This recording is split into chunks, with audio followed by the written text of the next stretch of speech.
Now, from WYDC TV, this is Big Fox News at 10.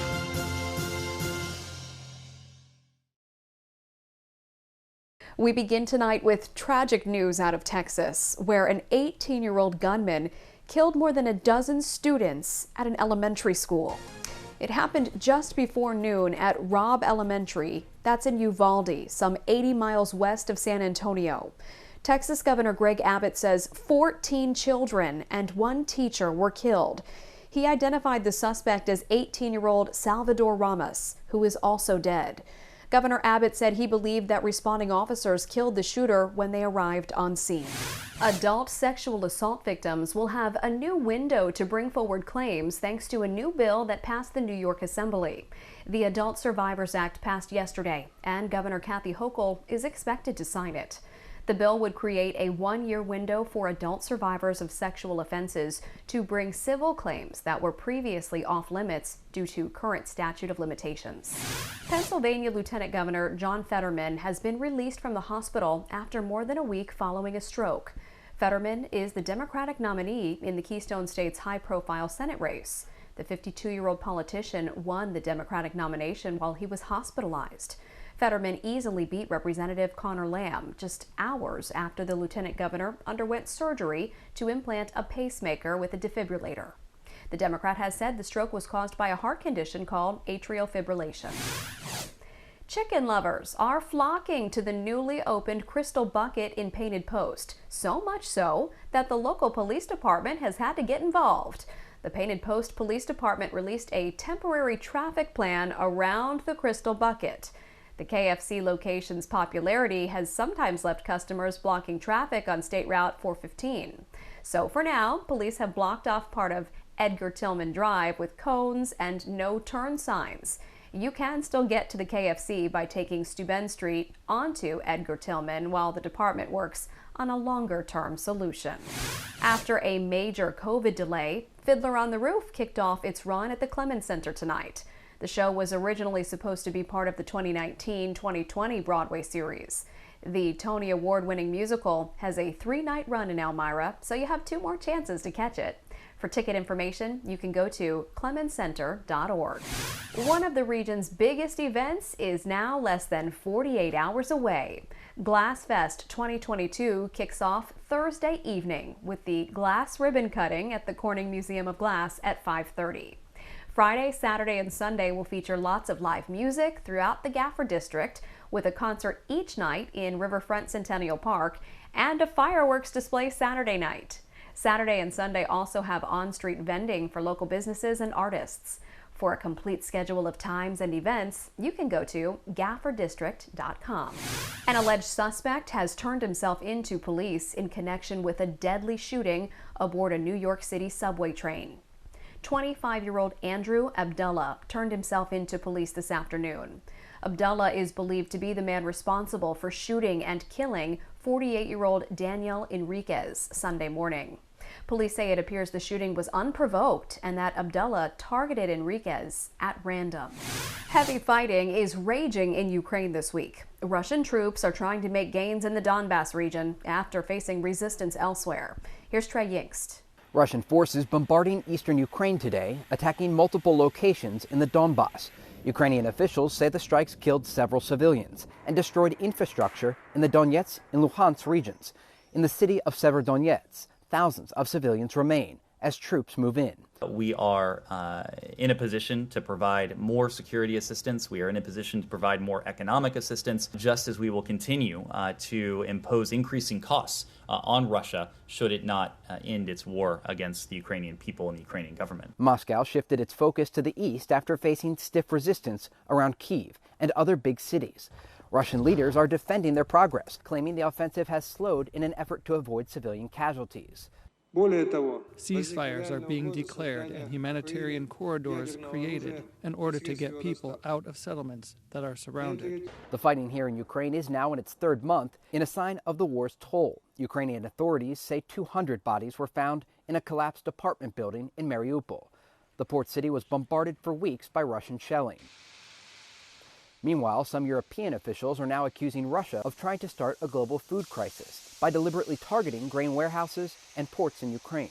Russian warships in the Black Sea are blockading Ukrainian ships full of wheat and sunflower seeds. This is using hunger and grain to wield power. According to the UN, some 4,000 civilians have been killed during the war so far, though the true number is believed to be much higher. In Kharkiv, Trey Yingst, Fox News.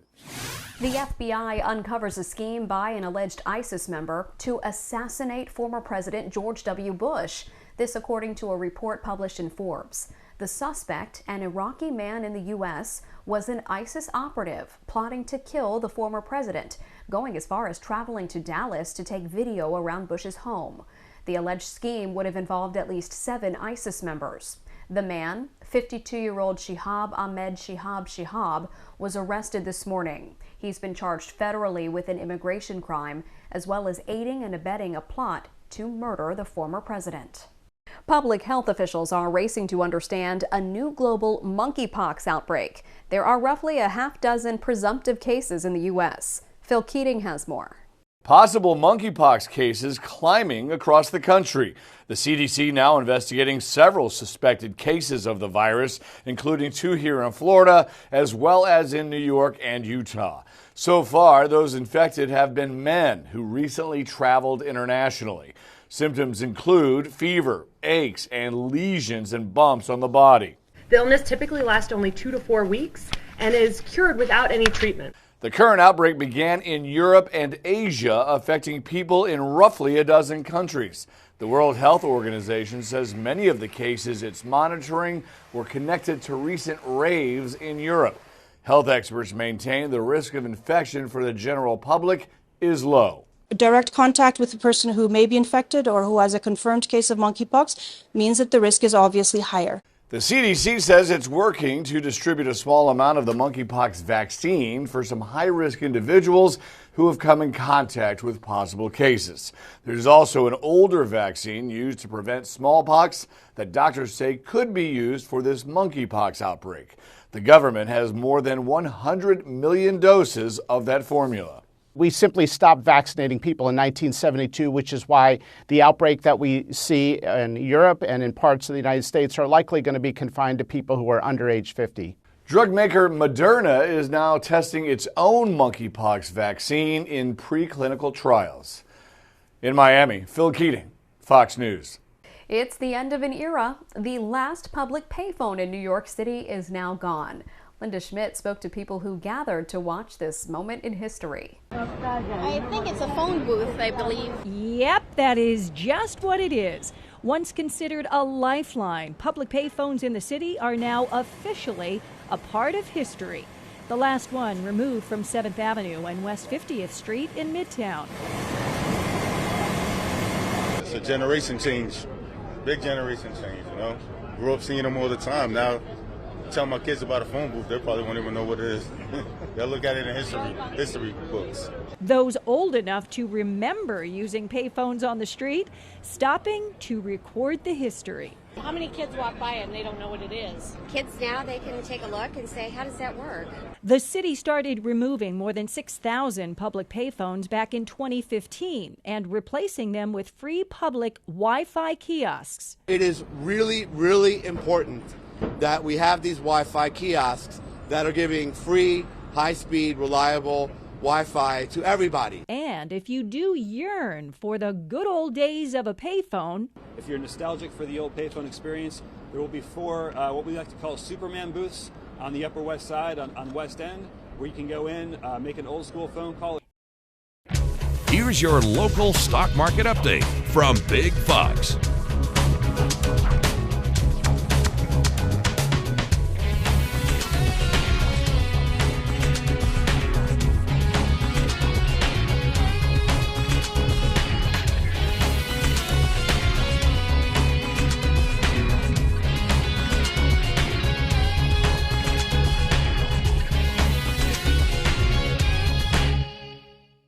Now, your Twin Tiers forecast from Big Fox.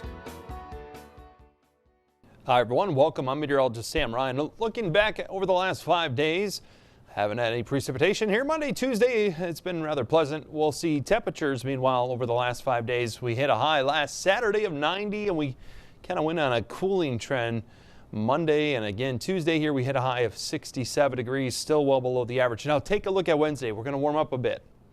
Looking spectacular outside. A good way to energize those batteries midweek.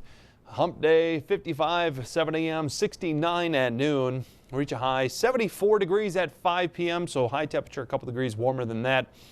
As we get a look at the hour by hour, so we see a little bit of cloudiness, especially early on. We'll have clouds from time to time. We'll say partly sunny to partly cloudy skies, and temperatures in those middle 70s. And that begins right around 2 o'clock, 3 o'clock, lasts all the way through 6 o'clock. So very quiet out there. That will continue on into the day Thursday, but we are waiting on a system to bring some showers and some thunderstorms to the area. So quiet here Wednesday and even into Thursday, but Thursday night, kind of waiting on that rainfall starting to move in, and then into Friday, and then warming up this weekend. Behind this system, we'll have a pleasant warm up and temperatures well above average for a change. So I want to show you the big picture first to kind of show you the system here that's developing. It's actually down in Texas. I've been dealing with a lot of severe weather Tuesday. It's going to be lifting up to the northeast. So kind of watch all this. We get a lot of rainfall, a lot ahead of it, that southerly flow lifting all that moisture. And it's going to take its time getting to our area here. Here we are Thursday morning. And by Thursday night, it should make enough advancement that it's starting to get there here Thursday night and into the day Friday. Here we are at 8 p.m., still well down to our southwest. So maybe by Friday morning, there's a closer look. Just some passing clouds otherwise. Meanwhile, high temperatures Thursday, as I mentioned, still quiet out there. We'll be in the middle 70s. Another beautiful day. And then we get some of those showers and thunderstorms in here. Maybe Thursday night and into the day Friday. 77 for high. Slightly cooler here Saturday. Still some isolated showers possible. And isolated thunderstorms perhaps even on Sunday. Now this is a different system that will bring a warm front across the area. So just kind of hiding Memorial Day Monday for a little bit for the big reveal. 84 degrees. Isn't that a way kind of to kick off unofficially summer? So again, mid 70s here next couple days. Beautiful weather. Showers and thunderstorms move in. Could be looking at maybe around 0.3 of an inch of rainfall. That's what a lot of models are suggesting. That's through Friday. And then we get an isolated shower in here Saturday, but for the most part looks dry. Isolated storms possible on Sunday with a warm front moving over the area. Temperatures back in the mid-80s. A pit bull mix found alive near the wreckage of a plane crash in Colorado where 2 people were killed. The dog is believed to have been riding in the plane when it went down. Greg Nieto has more. Certificate of Bravery. Chata has earned the Certificate for Outstanding Courage. Courage, bravery, survivor. A day after surviving a Broomfield plane crash. This is our first plane crash victim that we've ever dealt with. 7-year-old Chata remains here at Arrowhead Animal Hospital in Westminster, having lived through what most of us can't imagine, even in our worst nightmare. She's a strong gal. She came in yesterday. She was able to walk still. A laceration behind an ear, the only noticeable wound, stiff and sore, undoubtedly remain. She's just a big sweetheart. Of course, she looks like a tiny hippo, and you know, we've just kind of been managing her pain. A pit bull mix brought here thanks in part to a good Samaritan who found the dog wandering. The plane Chata was riding in, crashing in the Anthem neighborhood of Broomfield. She's waiting for a family member to come and pick her up. She's a fighter, I know. Her parents are, well, her mom is going to be happy to get her home. Chata came outside for a little fresh air, a tail wag, a good thing. Yeah, she walked out. Going home, even better. It's a miracle. Like, animals can do incredible things. Hundreds of goats called in to eat away at grass and weeds in Sacramento. It's part of an effort to help fire crews prevent wildfires. Claudette Stefanian shows us how their appetite is already making a dent.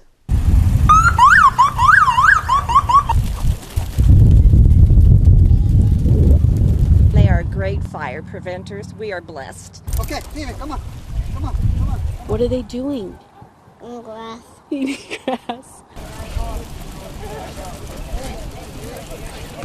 West Sacramento turns to goats, lean, mean, grass-eating machines to help in the fight against wildfires. This is their final week to chomp down on dry vegetation in West Sacramento. It gives the community a sense of just to come out and see them, but they're also doing a double job of getting rid of the grass. Weeds and grass that can easily cause a fire to reach out of control if they go unchecked. Firefighters faced that dilemma just last week. There was a 10-acre fire that burned about a mile from here that threatened the Riva condominium complex. But firefighters averted catastrophe thanks to the goats. And the goats had been there in March, and so our fire department said that if they hadn't have been in March, it could have been much worse.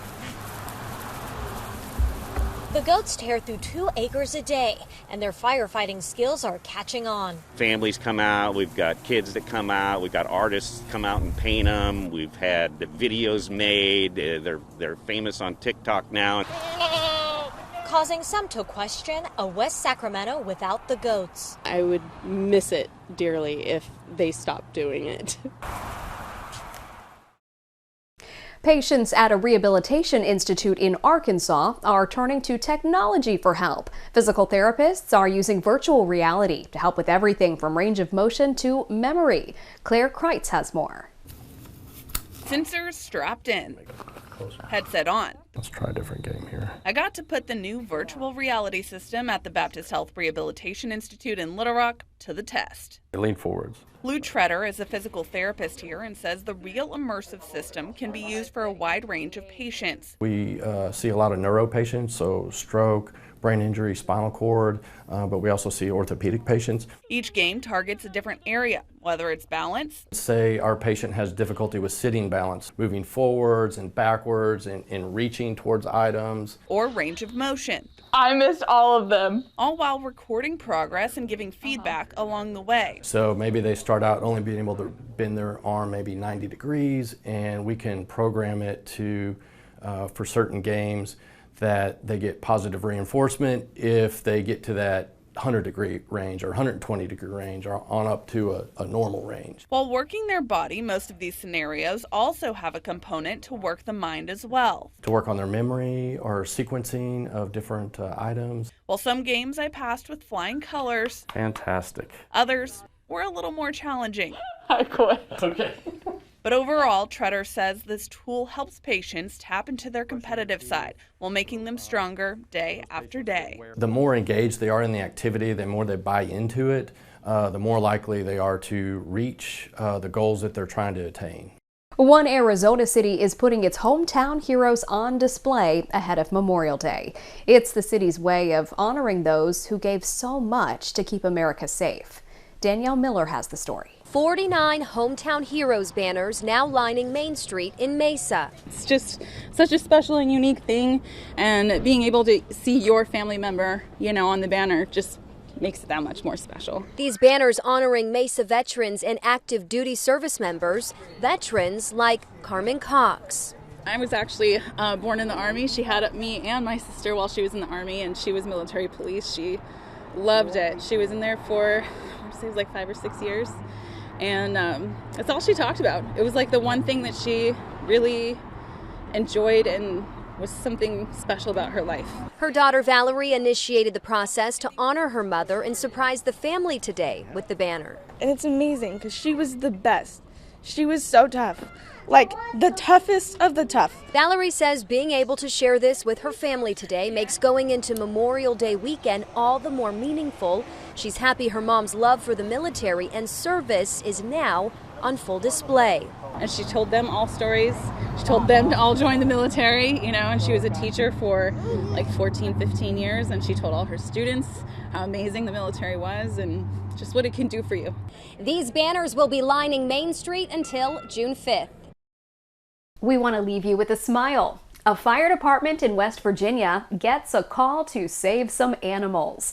The Tazy Valley Fire Department responded to a duck rescue call on Sunday. When the crews arrived, they found 11 baby ducks stuck in a storm drain.